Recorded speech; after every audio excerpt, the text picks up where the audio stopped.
आप कम्युनिकेट कैसे करते हैं? अब देखिए महात्मा गांधी हाथ में अपने से भी ऊंचा डंडा रखते थे, लेकिन अहिंसा की वकालत करते थे। बहुत बड़ा कॉन्ट्रास्ट था, लेकिन कम्युनिकेट करते थे। महात्मा जी ने कभी टोपी नहीं पहनी, लेकिन दुनिया गांधी टोपी पहनती थी। फिर आपके अंदर क्षमता हो गया, जैसे महात्मा गांधी। आज के युग के नेता की जो आप परिभाषा देखते हैं, उसमें महात्मा जी कहां फिट होते हैं? गलतियां होती होगी, मुझसे भी होती होगी, मैं भी मनुष्य हूं, मैं कोई देवता थोड़ा हूं। राजनीति में निरंतर अच्छे लोग आते रहने चाहिए और मिशन लेकर के आए, एम्बिशन लेकर के नहीं। सहज रूप से मैंने कहा था, मैं मेहनत करने में कोई कमी नहीं रखूंगा। दूसरा, मैं मेरे लिए कुछ नहीं करूंगा। और तीसरा, मनुष्य हूं, गलती हो सकती है, बद इरादे से गलत नहीं करूंगा। और वो मैंने अपने जीवन के मंत्र बनाए हैं। गलतियां होती होगी, मुझसे भी होती होगी, मैं भी मनुष्य हूं, मैं कोई देवता थोड़ा हूं। तो मनुष्य हूं तो गलती होती है,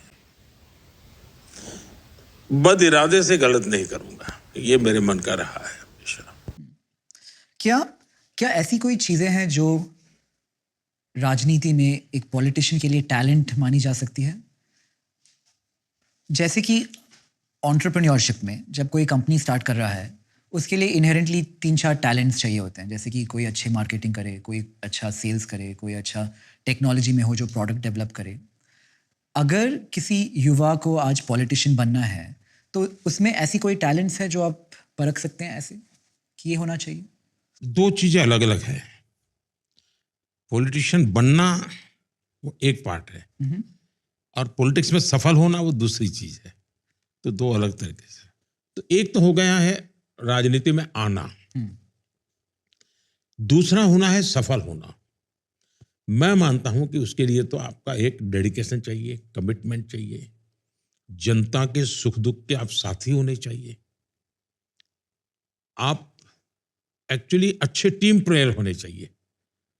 आप ये कहो कि मैं तिस्मार खां हूं और मैं सबको चलाऊंगा और दौड़ाऊंगा, सब मेरा हुक्म मानेंगे, तो वो हो सकता है उसकी राजनीति चल जाए, चुनाव जीत जाए, लेकिन वो सफल राजनेता बनेगा गारंटी नहीं है।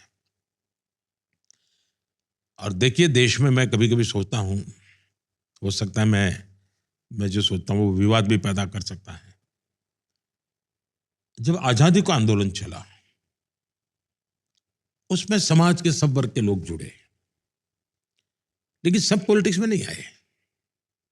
कुछ लोगों ने अपना जीवन बाद में शिक्षा को दे दिया, किसी ने खादी को दे दिया, किसी ने प्रौढ़ शिक्षा को दे दिया, किसी ने ट्राइबल की भलाई के लिए, ऐसा रचनात्मक कामों में लग गए।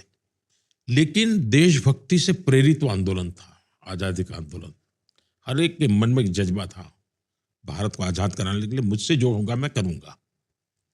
आजादी के बाद उसमें से एक लॉट राजनीति में आया।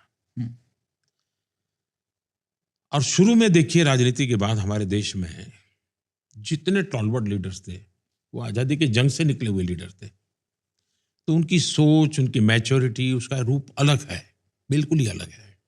इनकी बातें, उनकी बिहेवियर की जो चीजें सुनने को मिलती है, उसमें एक बहुत ही समाज के प्रति अतिशय समर्पण भाव। और इसलिए मेरा मत है कि राजनीति में निरंतर अच्छे लोग आते रहने चाहिए और मिशन लेकर के आए, एम्बिशन लेकर के नहीं। अगर मिशन लेकर के निकले हो तो कहीं न कहीं तो आपको स्थान मिलता जाएगा। एम्बिशन से ऊपर होना चाहिए मिशन।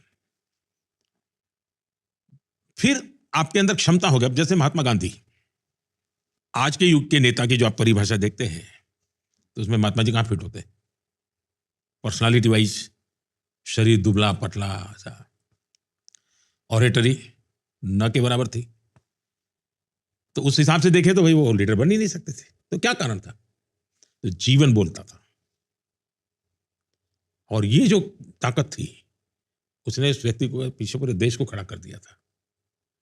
और इसलिए ये जो आजकल ये जो बड़े प्रोफेशनल कैटेगरी में पॉलिटिशियन का रूप देखा जा रहा है, लच्छादार भाषण करने वाला होना चाहिए, ये कुछ दिन चल जाता है, तालियां बज जाती हैं, लेकिन अल्टीमेटली तो जीवन काम करता है। और दूसरा मेरा मत है कि भाषण कला, ऑरेटरी, उससे भी ज्यादा महत्वपूर्ण है कम्युनिकेशन। आप कम्युनिकेट कैसे करते हैं? अब देखिए महात्मा गांधी हाथ में अपने से भी ऊंचा डंडा रखते थे, लेकिन अहिंसा की वकालत करते थे। बहुत बड़ा कॉन्ट्रास्ट था, लेकिन कम्युनिकेट करते थे। महात्मा जी ने कभी टोपी नहीं पहनी, लेकिन दुनिया गांधी टोपी पहनती थी। कम्युनिकेशन की ताकत थी।